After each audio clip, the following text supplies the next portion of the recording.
औरों पे करम अपनों पे सितम, ए जाने वफा ये जुल्म ना कर, ये जुल्म ना कर। ये एक फिल्मी गाने की लाइनें हैं, शायद आपको याद होंगी। हरियाणा में चुनाव में बिल्कुल सही बैठती हैं, सटीक बैठती हैं। दोस्तों, हरियाणा में चुनावी महाभारत का शंखनाद हो चुका है। महाभारत एक धर्म युद्ध था और यहाँ पर यह चुनावी युद्ध है।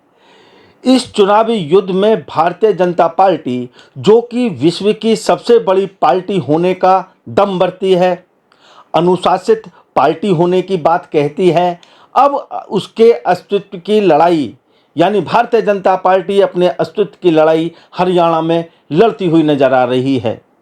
क्योंकि जिन कार्यकर्ताओं ने भारतीय जनता पार्टी को सम्मानजनक स्थिति में पहुंचाया था, क्योंकि एक समय था जब लोकसभा में बीजेपी की मात्र 2 सीट हुआ करती थी, लेकिन कार्यकर्ताओं की मेहनत ने भारतीय जनता पार्टी को एक सम्मानजनक स्थिति में पहुंचा दिया और वह विश्व की सबसे बड़ी पार्टी बन गई।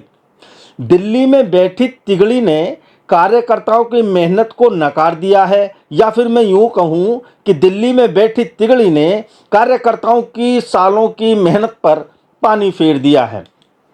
भाजपा के लिए हरियाणा को जीत पाना लोहे के चने चबाने के बराबर नजर आ रहा है। नमस्कार दोस्तों, मैं हूं कुलदीप पंडित और आप देख रहे हैं हमारा यूट्यूब मंच हिंद वायर। दोस्तों, चुनावी समय पर टिकट बंटवारे को लेकर विरोधाभास की स्थिति भाजपा में उत्पन्न हो रही है। सिर्फ भारतीय जनता पार्टी में ही ऐसी स्थिति नहीं है, यह सभी राजनीतिक दलों में देखी जा सकती है। क्योंकि टिकट मांगने वालों की लंबी लाइनें होती हैं, लेकिन किसी एक को टिकट मिलता है तो उसमें विरोधाभास की स्थिति उत्पन्न हो जाती है। लेकिन देश की सबसे बड़ी अनुशासित पार्टी भारतीय जनता पार्टी में ऐसी स्थिति शायद पहली बार देखी जा रही है।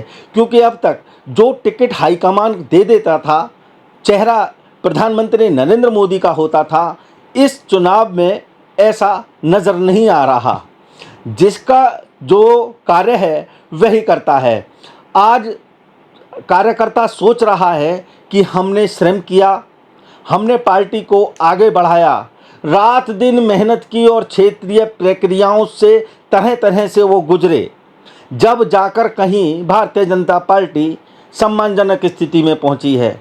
और जब ये सारी क्षेत्र की प्रक्रियाओं से होकर यह मामला दिल्ली के दरबार में पहुंचा, तो इन कार्यकर्ताओं की मेहनत को नज़रअंदाज कर दिया गया।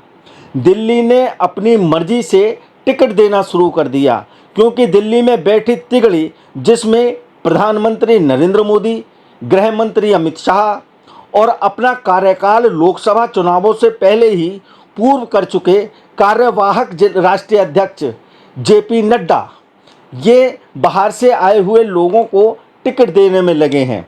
दोस्तों, हरियाणा विधानसभा चुनाव के मौके पर प्रधानमंत्री के कहने पर भारतीय जनता पार्टी ने सदस्यता अभियान की शुरुआत तो कर दी है। अब सवाल यह उठता है कि जब अपनों को ही टिकट ना मिल रहा हो, तो भला भाजपा की सदस्यता कौन लेगा? कौन भाजपा का सदस्य बनना चाहेगा? हम आपको बता देते हैं, कुलदीप बिश्नोई के बेटे भव्य बिश्नोई को टिकट दे दिया गया है।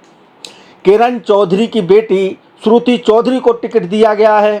राव दलजीत की बेटी आरती राव को भी टिकट दिया गया है। करतार सिंह भड़ाना के पुत्र मोहन भड़ाना को टिकट दे दिया गया है। सतपाल सेंगवान के पुत्र सुनील सेंगवान को भी टिकट दिया गया है। पूर्व एमएलसी हरीश मीणा के पुत्र के एल मीणा को टिकट दिया गया है। पूर्व एमएलए महावीर यादव के बेटे राहुल नरवी को भी टिकट दे दिया गया है। हम आपको बता दें, गौरतलब यहाँ पर यह है कि इन लोगों को जो टिकट दिया गया है, यह ज़्यादातर लोग दूसरी पार्टी है, कांग्रेस पार्टी है, बड़ी पार्टी है, उस कांग्रेस से आए हुए हैं, भाजपा के मेहमान हैं, भाजपा के कार्यकर्ताओं के मेहमान हैं। ये वहीं हरियाणा में भारतीय जनता पार्टी की सहयोगी रही जेजेपी छोड़कर आए देवेंद्र बबली को टिकट दिया गया है। भारतीय जनता पार्टी ने इसी पार्टी के राम कुमार गौतम को टिकट दिया है, संजय कवाली को टिकट दिया गया है, पवन कुमार को टिकट दिया गया है और इसी में जेजेपी के ही अनूप धानक को भी टिकट दे दिया गया है। यह भारतीय जनता पार्टी की स्थिति है। इन लोग के नेताओं को भी टिकट दिया गया है। वहीं एचजेपी से भी भाजपा में आई शक्ति सिंह रानी शर्मा को भी टिकट दे दिया गया है।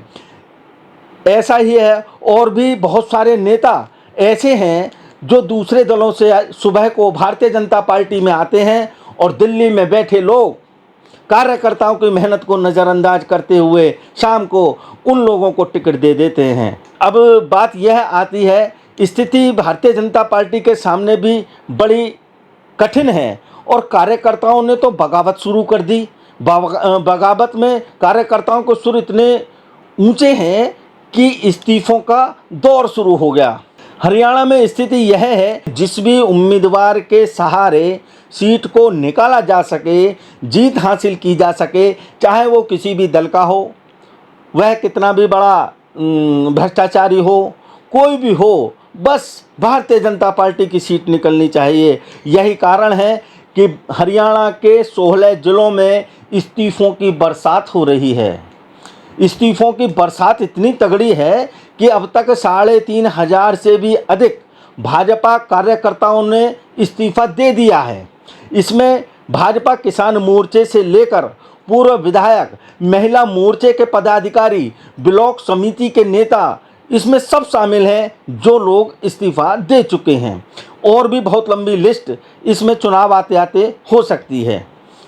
जो भाजपा कार्यकर्ता दूसरे दलों के प्रत्याशियों का विरोध करते थे और चुनावों में उन प्रत्याशियों के विरोध में अपने प्रत्याशी को जिताने के लिए वोट मांगते थे, दिन रात मेहनत कर रहे थे, आज उन्हीं दूसरे दलों से आए हुए प्रत्याशियों को भाजपा ने चुनावी मैदान में उतारा है। आप समझ सकते हैं कि जिन प्रत्याशियों को दूसरे दलों से होते हुए भाजपा कार्यकर्ताओं ने विरोध किया था, अब उनका समर्थन वो कैसे करें। भाजपा कार्यकर्ताओं के मान सम्मान और स्वाभिमान का मामला है भैया, क्षति तो उनको पहुंचेगी ही। हरियाणा में इस समय मोदी का चेहरा जीत नहीं दिला सकता, ये पक्की बात है।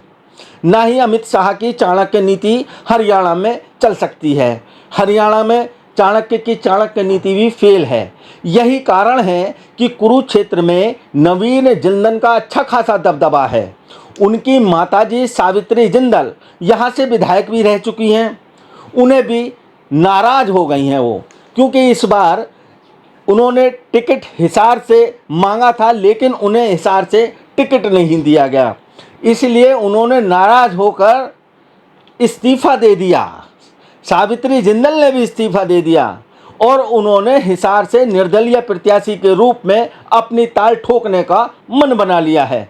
दोस्तों, अब तक ऐसा होता था कि जो भारतीय जनता पार्टी का कार्यकर्ता टिकट बंटवारे को लेकर नाराज हो जाता था, उसे आरएसएस के लोग मनाने पहुंच जाते थे।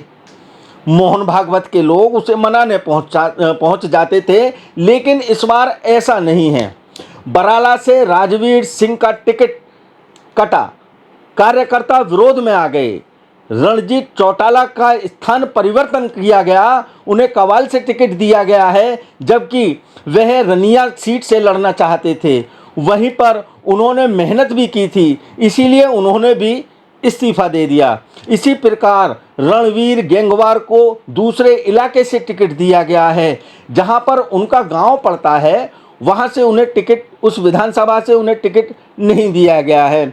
जब उन्होंने इसके बारे में हाईकमान से बात की तो वहां पर भी उनकी एक न चली, क्योंकि ब्रह्मा विष्णु महेश, भाजपा के ब्रह्मा विष्णु महेश ने किसी की नहीं सुनी, जिस कारण उन्होंने भी भारतीय जनता पार्टी से बाय बाय कर दिया है। भाजपा ने 67 प्रत्याशियों के नाम की घोषणा अपनी पहली सूची में की। भाजपा का खुद ही कहना है कि इनमें से 38 नाम ऐसे हैं जो बाहरी लोगों के हैं, तो फिर हरियाणा का कार्यकर्ता क्या झकमराने को था। अब आप समझ सकते हैं कि हरियाणा में भारतीय जनता पार्टी की स्थिति क्या है। दूसरे दलों से आए हुए लोगों के सहारे जीत का परचम लहराना चाहती है, क्योंकि चुनावी समर में इन्हें ही उतारा गया है। भारतीय जनता पार्टी इस समय हरियाणा में भंवर में फंसी हुई है। साफ देख सकते हैं यह किनारे पर कैसे आ पाएगी या उस भंवर में डूब जाएगी, इसके बारे में कुछ भी नहीं कह सकते, क्योंकि ये आने वाला समय बताएगा। इस खबर में इतना ही। दूसरी खबर में आपसे फिर मुलाकात होगी। तब तक के लिए हमें इजाज़त दीजिए। नमस्कार। जय हिंद, जय भारत, जय संविधान।